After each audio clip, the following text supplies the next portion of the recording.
जय महाराष्ट्र जय महाराष्ट्र जय महाराष्ट्र जय महाराष्ट्र।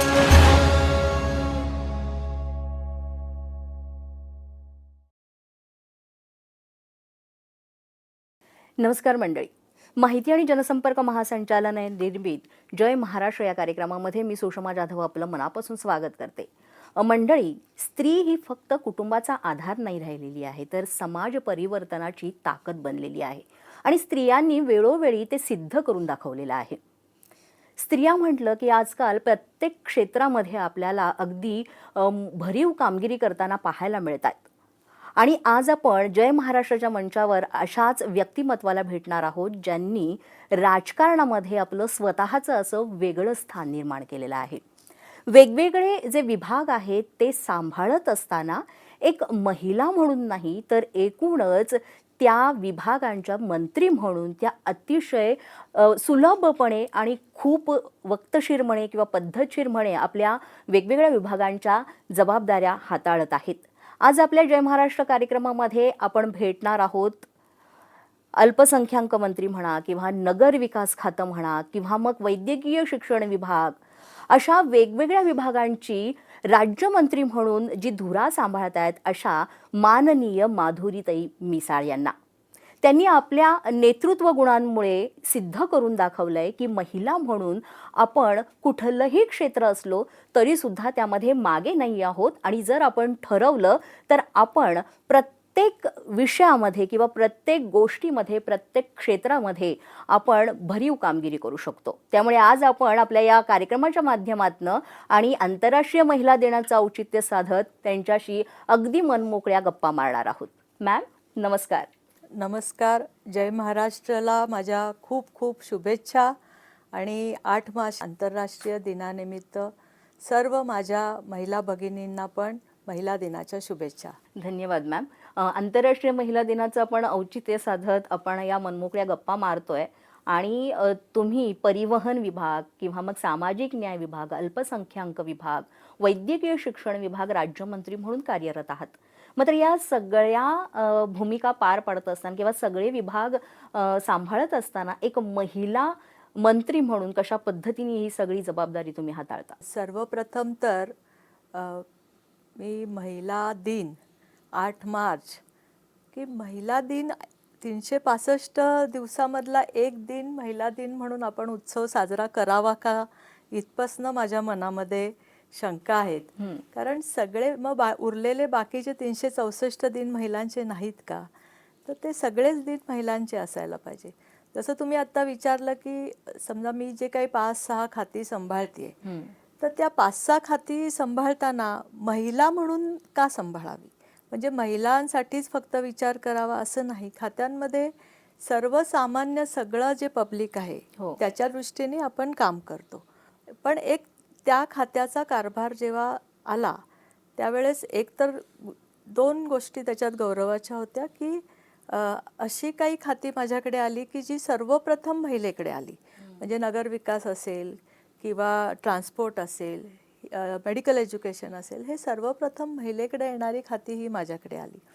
आणि दुसरी गोष्ट, ती खाती सांभाळताना माझ्या एक लक्षात आलं की जसं उदाहरण देईन मी, नगर विकास तर आपण पूर्णपणे शहराचे विकास करतो आणि शहराच्या विकासाच्या अंतर्गत सगळेच येतात, म्हणजे त्याच्यामध्ये महिला म्हणून आपण कॅटेगराईज नाही करू शकत। पण जेव्हा माझ्याकडे समाज कल्याण आलं आणि त्याच्याकडे ट्रान्सजेंडरचा विषय आला, तर ट्रान्सजेंडरचा विषय आल्या आल्या माझ्या लक्षात आलं की आपल्याकडे महिला आणि पुरुष याचे टॉयलेट्स असतात, ट्रान्सजेंडर नक्की कुठल्या टॉयलेटमध्ये जाणार? तर आपल्याला त्यांच्या दृष्टीने पुढचं काहीतरी पाऊल उचललं पाहिजे। तर आम्ही ते ट्रान्सजेंडरचे टॉयलेट्स उभारण्यासाठी पहिली योजना आखली आणि सगळ्या स्वायत्त संस्थांना आम्ही निर्देश दिले की तुमच्या इथे हे 3रं टॉयलेट पण उभं करा, त्याच्यासाठीचा निधी आम्ही आमच्याकडनं देऊ। तर जिथे गरज आहे, जसं ट्रान्सपोर्टच्या ह्याच्यामध्ये आपल्याला ज्येष्ठ नागरिक असेल तर वृद्ध महिला पुरुष दोन्हीसाठी पण आपण त्याच्यात काय करता येईल, हा पहिला विचार आला। ह्या मेडिकल एज्युकेशनमध्ये जर बघितलं गेलं तर आज आपल्या मुली जेव्हा इंटर्नशिप करतात तर त्यांना इंटर्नशिप करताना हॉस्टेलची व्यवस्थित सोय व्हायला पाहिजे अशा हॉस्टेलच्या परिस्थितीमध्ये राहून त्यांनी अभ्यास करावा, कारण 18-18 तास मुली काम करतात. तर त्यांना बाकीच्या ज्या गरजा, महिला म्हणून ज्या गरजा आहेत त्या तिथे पूर्ण झाल्या पाहिजे, अशा दृष्टीने विचार निश्चित केला. पण मला असं वाटतं की महिला म्हणून न विचार करता ही खाती सांभाळायला पाहिजे आणि ती मी सांभाळते. म्हणजे तुम्ही आंतरराष्ट्रीय महिला दिनाचा हा कार्यक्रम आहे, पण त्यामध्ये सुद्धा अतिशय सुंदर तऱ्हेने तुम्ही हे विशद केलेत. आणि जसं ट्रान्सजेंडर जसा हा वाटतो तसा अगदी साधा सोपा म्हणूया आपण हा मुद्दा आहे, पण तेवढाच तो जिव्हाळ्याचा आहे, कारण तेवढा खोलवर विचार करणं फार गरजेचं आहे आणि त्यासाठी तुम्ही ते काम केलं.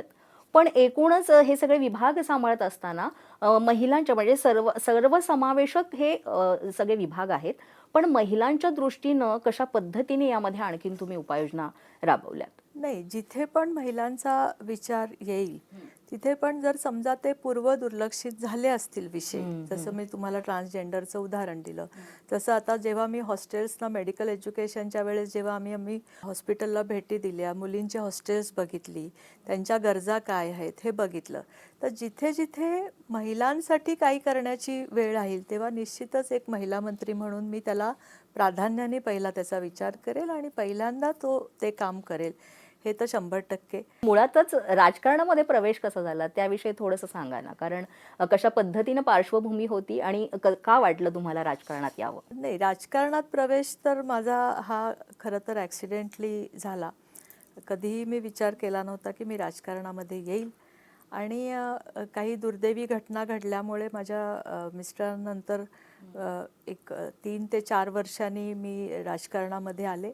मग त्या पद्धतीने तुमचा हा म्हणजे ॲक्सिडेंटली तुम्ही प्रवेश केलात, पण त्यानंतर आता सतत तुम्ही वेगवेगळ्या विभागांची एकत्रितपणे तुम्ही सगळी धुरा सांभाळताय. जसं तुम्ही महिला म्हणून आता तारेवरची कसरत प्रत्येकीला करावी लागते, म्हणजे अगदी बाहेर कितीही मोठ्या लेवलला आपण काम करत असलो तरी सुद्धा घरची जबाबदारी प्रत्येक महिलेला सांभाळावी लागते.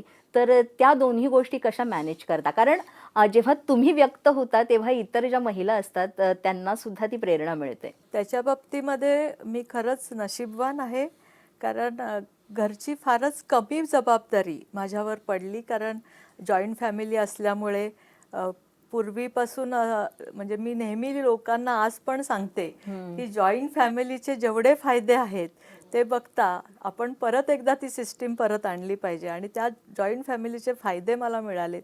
त्यामुळे घरात लक्ष द्यायला मला फार कमी मिळालं. पण असं त्याच्यामध्ये झालं नाही की मी कोणाकडे दुर्लक्ष केलं, कारण घरात खूप सारे माणसं आहेत आणि जे आपल्या मुलांकडेही बघतात, आपलं घरही बघतात. या पूर्ण घरातनं सगळ्यांनी सपोर्ट केल्यामुळे मी बाहेरचं काम जास्त चांगल्या पद्धतीने करू शकते. मॅम, तुम्ही राजकारणामध्ये सक्रिय आहात, त्याचबरोबर तुम्ही समाजकार्य करताय. इतर अनेक क्षेत्र आहेत ज्यामध्ये महिलांना यायचं आहे, पण कुठेतरी थोडीशी संकुचित वृत्ती असते, कुठेतरी भीती असते. तर मग अशा सगळ्या मुलींना किंवा महिलांना तुम्ही काय सांगाल? जर राजकारणात येण्याबद्दल बोलाल तर आज खूप साऱ्या महिला राजकारणामध्ये येत आहेत. आता आपल्याकडे स्वायत्त संस्थांना तर आरक्षण आहेच आहे 50%. 2029ला मोदीजींनी निर्णय घेतला आहे, त्यामुळे विधानसभा आणि लोकसभेमध्ये पण 30%चं आरक्षण महिलांसाठी येईल. पण नुसतं आरक्षणाचा विषय नाही आहे. मला असं वाटतं की कुठलंही क्षेत्र असो, जर एखाद्या महिलेने ठरवलं की मला ह्या क्षेत्रात जायचं आहे, तर त्या क्षेत्रात येताना तिने मी महिला आहे म्हणून या क्षेत्रात कशी जाऊ हा विचार पहिला तर बाजूला ठेवला पाहिजे. माझं स्वतंत्र एक व्यक्तिमत्व आहे. तुम्हीच समाजाला कशाला सांगता की मी महिला म्हणून मला कुठेतरी इथे न्याय द्या किंवा हे करा, हे म्हणजे मला माझ्या दृष्टीने ते पटत नाही. मी एक स्वतंत्र व्यक्तिमत्व आहे आणि एक स्वतंत्र व्यक्तिमत्व म्हणून मी ज्या क्षेत्रामध्ये येईल तिथे जर मी माझं 100% कष्ट त्याच्यामध्ये दिले तर निश्चितपणे मी त्याच्यात यशस्वी होईल. दुसरी एक बाजू पण पाहिली तर बऱ्याचदा म्हणतात महिला की मी घाबरट आहे. तर अशा महिलांना पण तुम्ही काय सांगाल? कारण म्हणजे समजा राजकारण आपण पकडलं तर राजकारणामध्ये यायचं म्हणजे मोठ्या आवाजाने बोलता आलं पाहिजे, पण आपल्याशी संवाद साधताना त्या सगळ्या गोष्टी बाजूला पडतात, कारण आपण अगदी मृदू भाषेमध्ये बोलतायत. तर मग या विषयाबद्दल पण काय सांगाल आपण? हो, मी गेली जवळजवळ आता 2004 पासून मी राजकारणामध्ये आहे, 22 वर्ष झाले. हां. आणि मला कधीही असं काही वाटलं नाही की राजकारणामध्ये भांडायलाच लागतं. हां. व्यवस्थित बोलून पण जर कामं होतात. आणि असं काही नाही, प्रत्येक क्षेत्रामध्ये ज्या पद्धतीने प्रसंग समोर येईल त्या पद्धतीने आपल्यालाच ठरवायला लागतं की आपल्याला कसं वागायचं आहे. आणि ते जर आपण नीट हँडल करू शकलो तर मला असं वाटतं, जसं मी म्हणलं की नुसतं वागणं बोलणंच नाही, याच्यामध्ये कष्ट पण लागतात. कुठल्याही क्षेत्रात जा तुम्ही, राजकारणामध्ये पण असेल. आज जर तुम्ही बघितलं तर बाहेरनं सगळा जो समजा पॉवर दिसते, हे दिसते, पण आज राजकारणात असणारा प्रत्येक माणूस, महिला असो पुरुष असो, जो 12-12, 13-13 तास काम करतो. त्यामुळे कुठलंही क्षेत्र जरी तुम्ही घेतलं तरी तुम्ही काम करण्याची तयारी ठेवा. आणि ज्याला तुम्ही आयडॉल म्हणून समोर धराल तर तो काम किती करतो ते बघा, त्याची फक्त पॉवर आणि पब्लिसिटी बघू नका, हे मी सांगेल. एकूणच महिलांच्या सर्वांगीण विकासासाठी तुम्ही जी वेगवेगळी ही खाती सांभाळताय, विभाग सांभाळताय, तर त्या दृष्टीनं कशा पद्धतीनं उपाययोजना तुम्ही राबवता? मला असं वाटतं की जसं मी तुम्हाला सांगितलं की ट्रान्सजेंडरच्या विषयामध्ये असेल, तसं समाज कल्याण खातं माझ्याकडे आहे.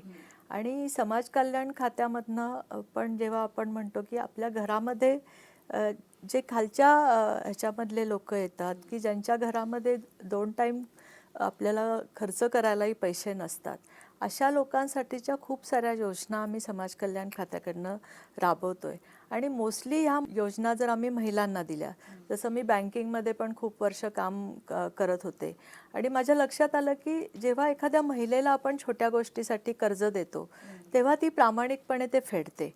म्हणजे मला पुरुषांवर त्याच्यामध्ये संदेश नाही करायचा आहे, पण हे स्वतः मी बँकेत ॲज चेअरमन म्हणून काम करताना अनुभवलं आहे की जे छोटी छोटी कर्ज देते त्याचा NPAचं प्रमाण ऑलमोस्ट 0% असतं आहे.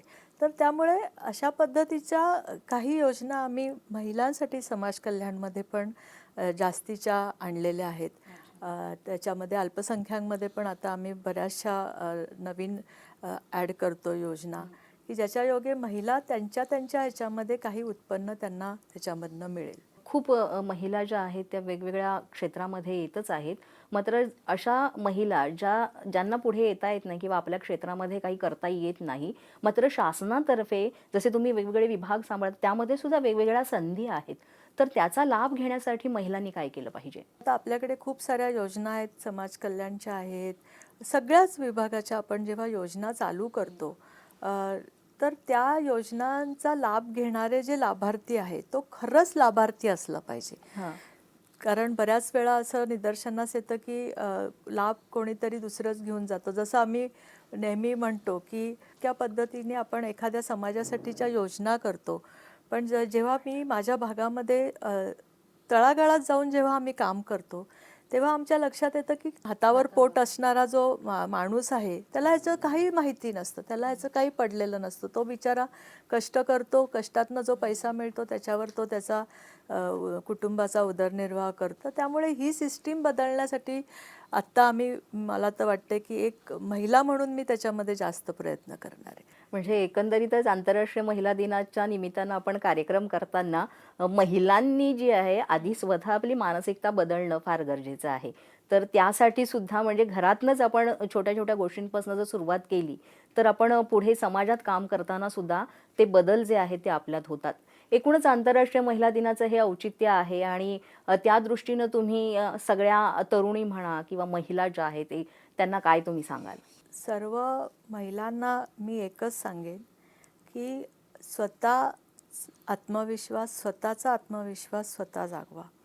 कुठलीही गोष्ट तुम्ही जेव्हा मागायला जाल तेव्हा तुम्ही मागता म्हणजे तुम्ही कमजोर असता. तुम्ही ह्या आत्मविश्वासाने पुढे या की ते तुमचा हक्क आहे आणि तो तुम्हाला मिळवायचा आहे. आणि त्याच्यासाठी जे पण लागेल ते कष्ट करण्याची माझी तयारी आहे, मी ते करणार आहे.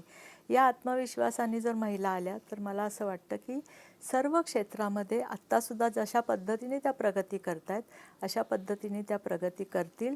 आणि त्यांनी कुठलंही क्षेत्र कुठल्याही महिलेसाठी निषिद्ध नाही आहे. सर्व क्षेत्रात ते स्वतःचा ठसा उमटवू शकतात, हे कितीतरी महिलांनी पण दाखवून दिलेलं आहे.